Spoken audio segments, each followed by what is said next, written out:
Alors, tu sais, Rémi, c'est la maison qui est construite par les ouvriers et les artisans de la commune de Paris 1871. Au lieu de faire autre chose, ils se sont désintéressés du pouvoir. Ils se sont unis, ils ont construit une maison exceptionnelle. Regarde, c'est du travail de bijoutier ces vitres. Est-ce que tu as vu quelque part ça? Nulle part. Et moi, j'ai mis attention, danger, parce que je voulais t'ouvrir, mais je vais t'ouvrir de là-bas. Regarde, ça, c'est de l'intérieur. Et c'est d'une qualité, tu n'as jamais vu ça. Approche-toi vers une au moins pour qu'on voit quel travail pour qu'ils vivent bien et vivent dans la beauté, parce qu'ils étaient tous des créateurs. D'accord. Ils étaient tous pour l'éducation, pour tous. Ils étaient tous pour que tous vivent dans l'égalité, fraternité, liberté. Et regarde là, c'est lisse.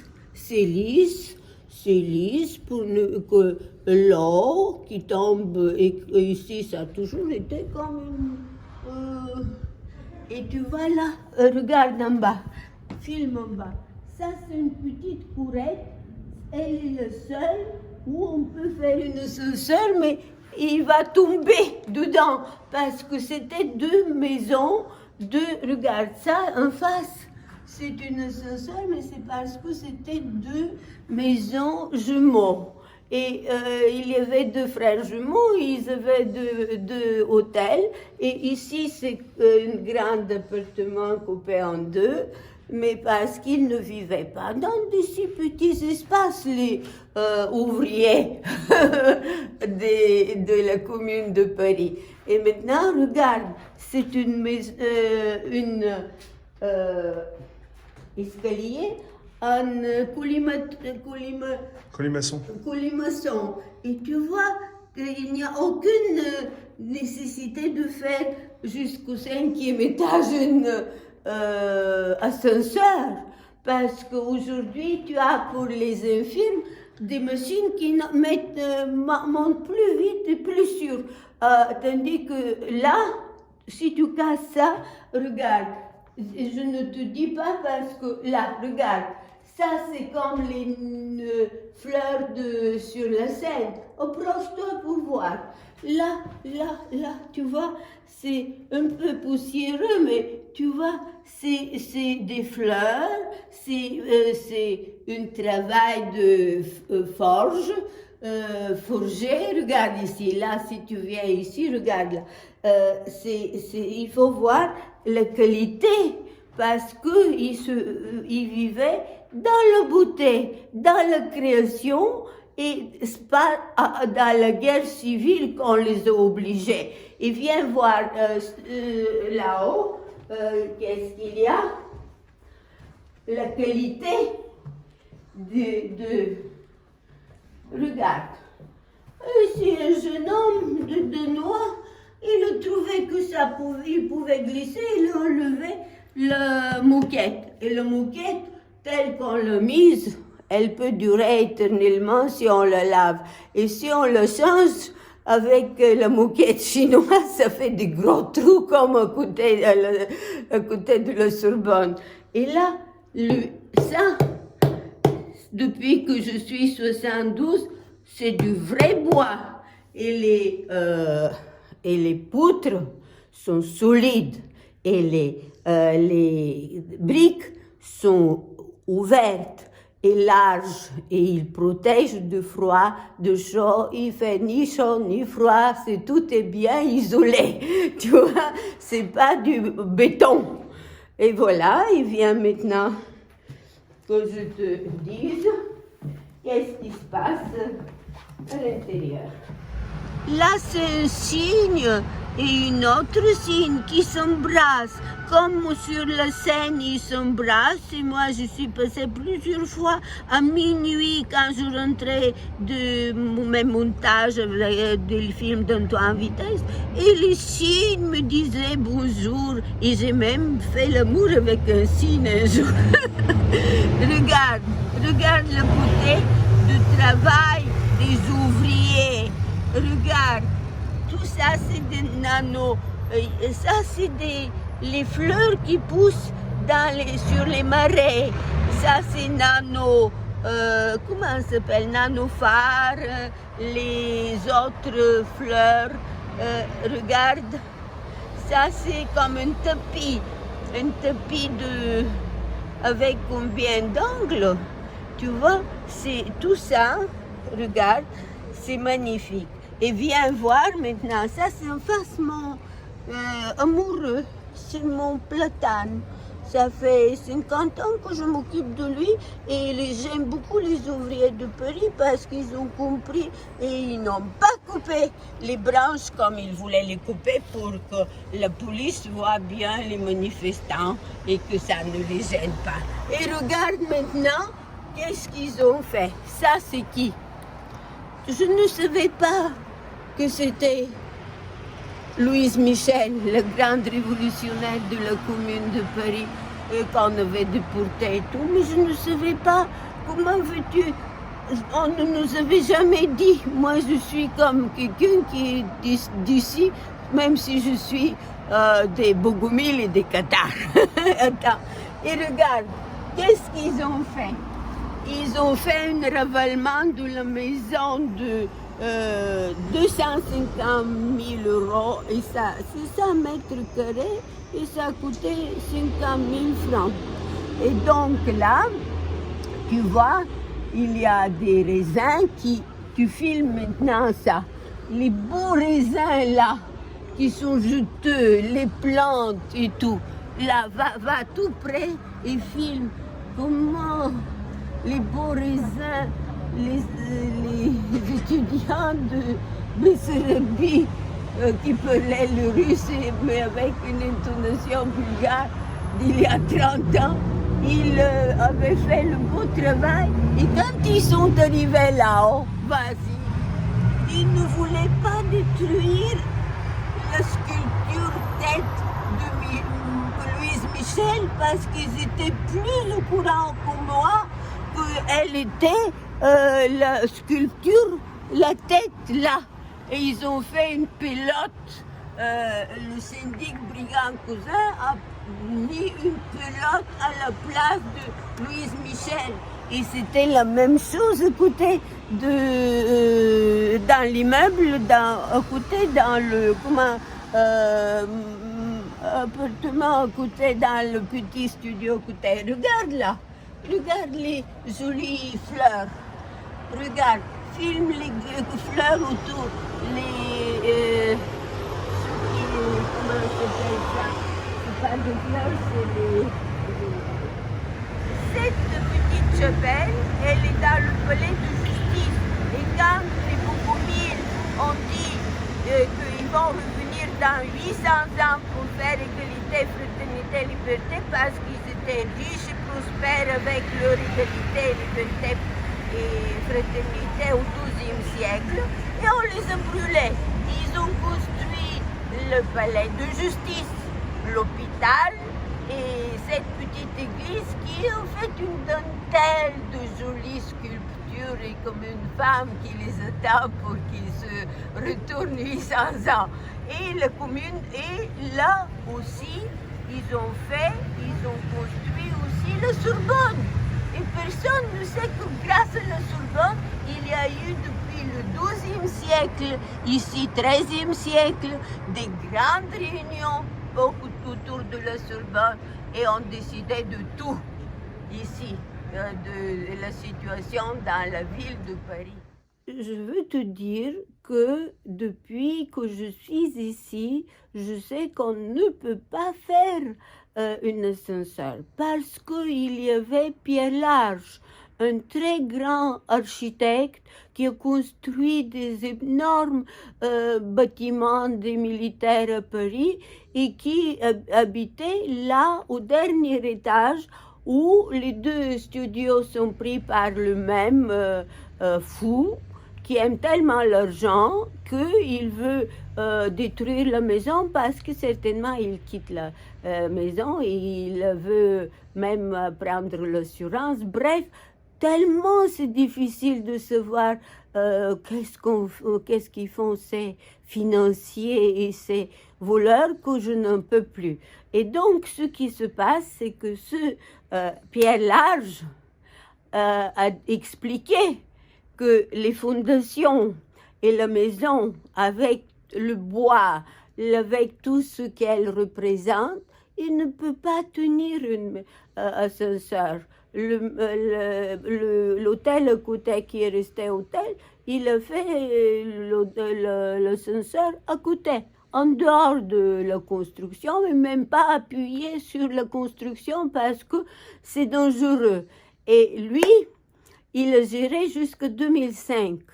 Et tu sais, il ne faut pas croire les docteurs, il faut se sauver. Il avait été irradié chez les militaires quand il travaillait dans les îles avec tu sais, avec les bombes qu'ils essayent là-bas. Et il a eu un cancer du rein. Et je lui ai dit de ne pas suivre le conseil du docteur Pompidou qui voulait une fois l'opération réussie, il fallait que lui, il accepte des nouvelles formes écologiques. J'ai dit, tu seras mort. Et il a dit, non, mais moi j'étais chez les militaires et je dis toujours oui. Je ne peux pas, je vais dire oui. Alors je dis, mais tu vas mourir.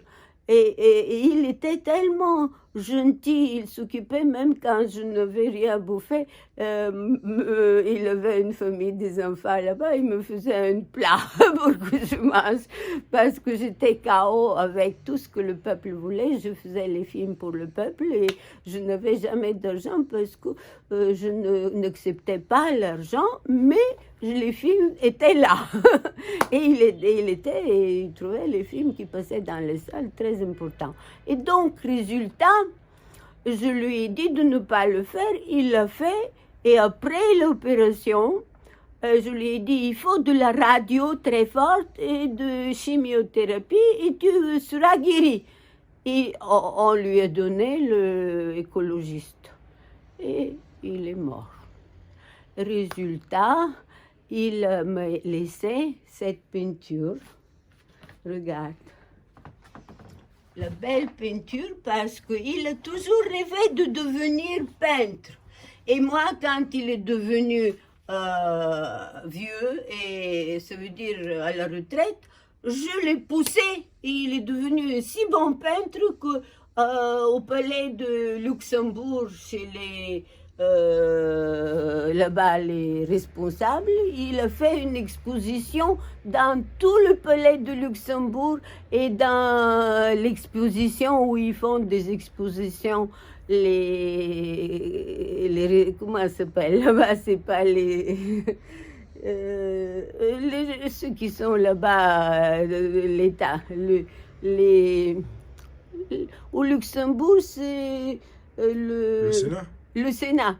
Et au Sénat, le grand succès de Pierre Large, c'était incroyable. Et voilà, et quand il a dessiné comment il partait, tu vois.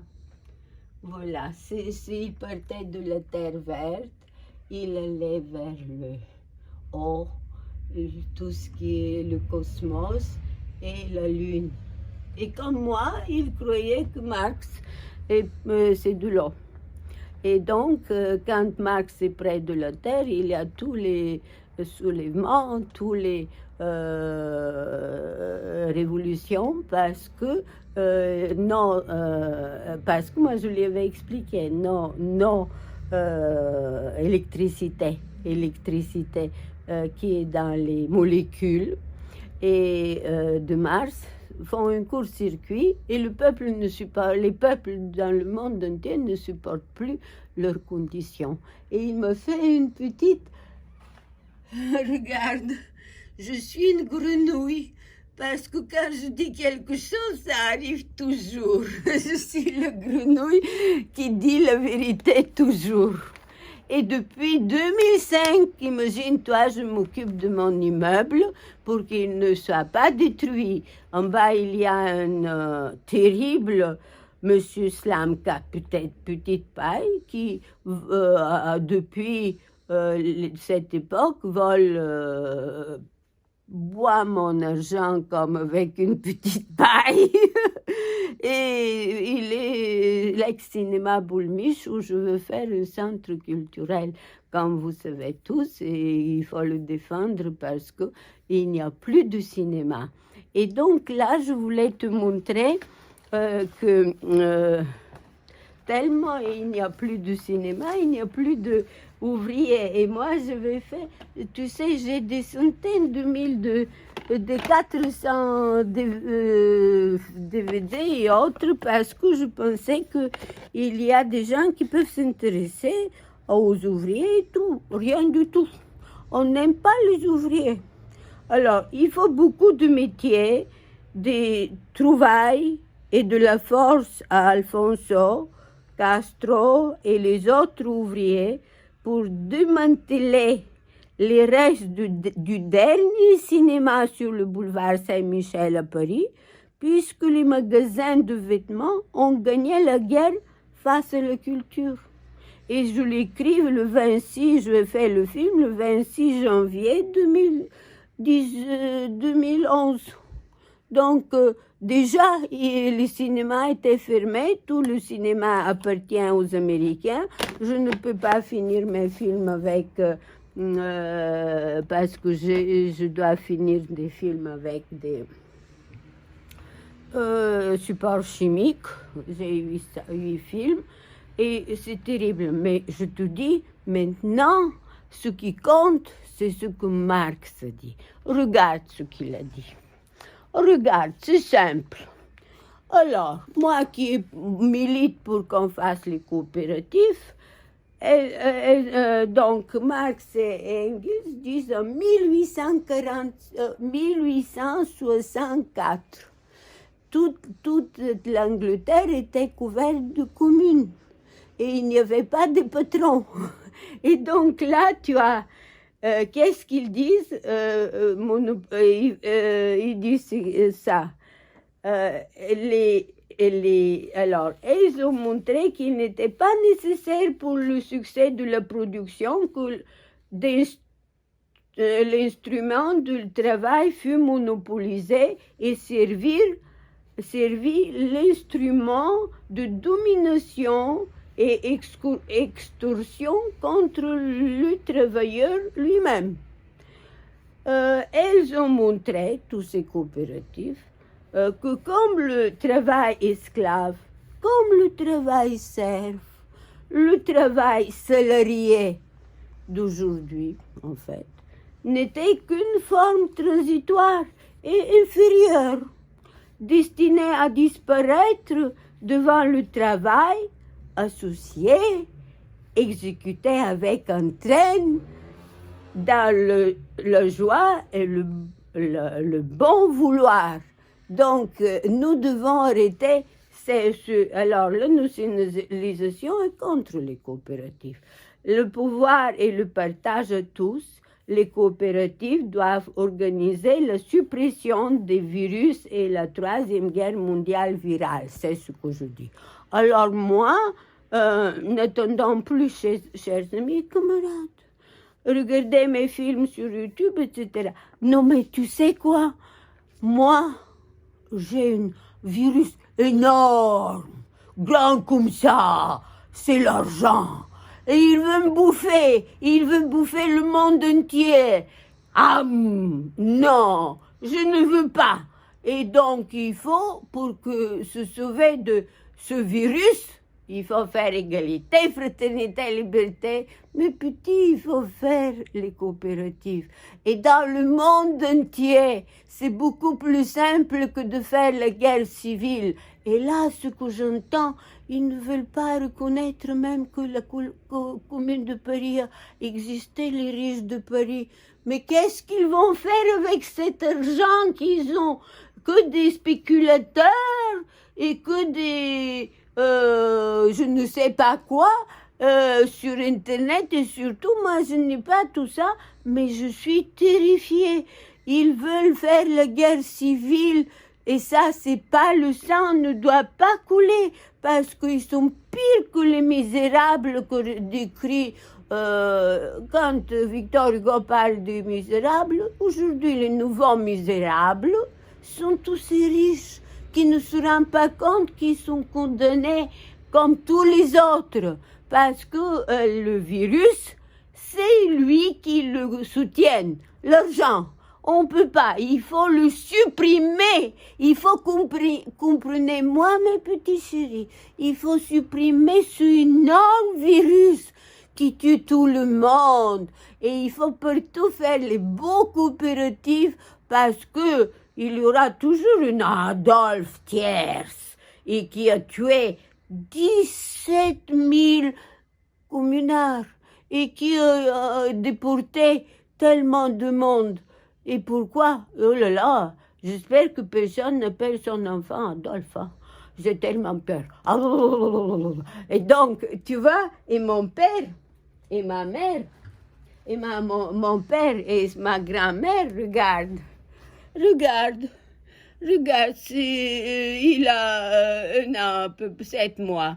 Et c'est lui, il est juge, elle est prof, et avec son argent d'institutrice, elle éduquait ses fils, ses soeurs, ses frères qui étaient, elle était orpheline, et donc elle a éduqué, il leur a donné une bonne éducation, même en Belgique.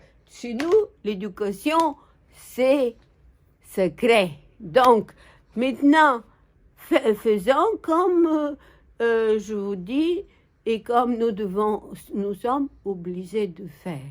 Voilà, le grand virus terrible, le terrible virus de l'argent, il va bouffer et les financiers et les autres. Il faut qu'ils se rendent compte que c'est terminé. Jamais les virus 800 a dit Axel Kant. Il a dit sur RMC qu'il y aura 800 et il y aura... Qui va se vacciner 800 fois? C'est des idioties tout ça. Mais qui sera fort? Mais celui qui milite pour vivre et travailler ensemble, heureux, et dans les coopératives. Parce que quand tu fais, il faut trouver seulement comment remercier l'autre, mais c'est simple.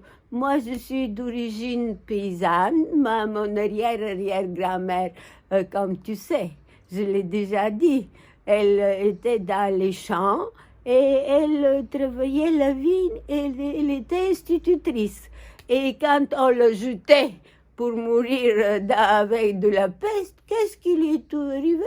Elle se levait, elle est partie, elle avait seulement 110 ans. Donc, aujourd'hui, avec tous les vitamines et tout, on vivra 120 ans. C'est pas ça. La question, c'est les esprits, là, tu vois, là, l'esprit de Arthur Rimbaud, il ne me permet jamais de ne pas faire tout ce qu'il faut. Jamais. Il surveille que la commune de Paris, comme elle doit se faire aujourd'hui, comme au XIIe siècle, l'égalité, fraternité, liberté de Bougainville, il faut qu'elle existe sans que le sang coule. Et eux, ils sont partout. Et ma maison, maintenant, je l'aime.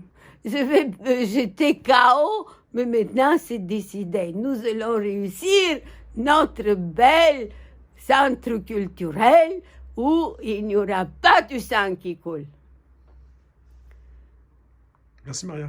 De rien, Rémi. Merci beaucoup d'être venu parce que c'est une telle histoire pour moi de constater que j'ai m'attend 20 000 photos et que je ne sais pas qui j'ai pris en photo. Et il y a tellement de révolutions à la Sorbonne.